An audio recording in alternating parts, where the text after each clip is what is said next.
What's the likelihood of Biden heeding those calls to resign? And could his detractors try to force him out of office?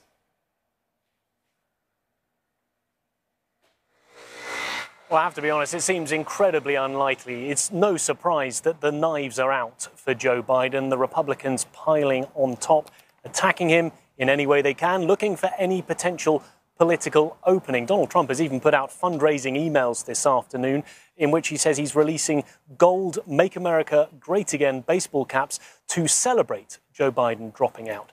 Now, in order to remove the president, there is in the Constitution the 25th Amendment.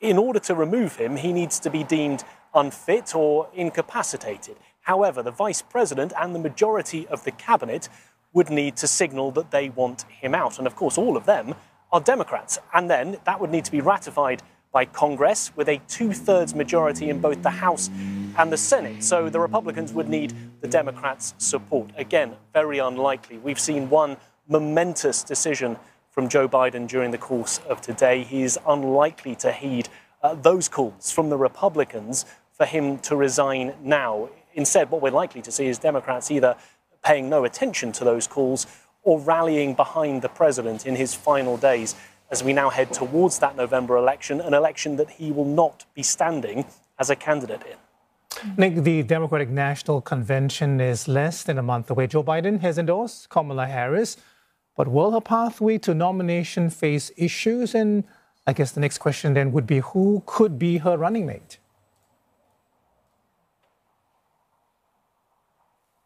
Well, Arnold, undoubtedly, yes, there will be issues because in theory, this should not be an instant coronation of Kamala Harris, swapping her in for Joe Biden. There should be a democratic process where the party gets to decide who the nominee is.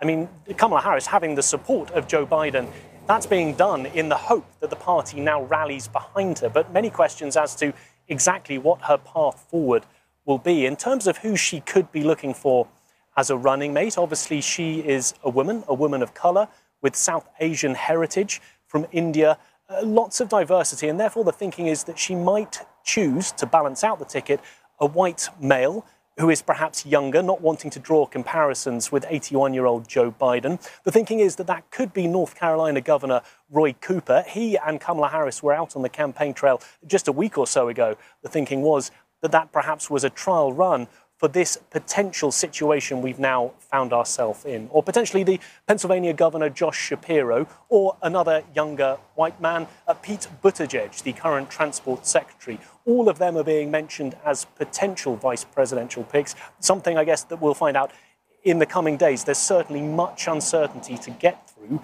and that vice presidential pick is probably going to be delayed a little bit further down the line.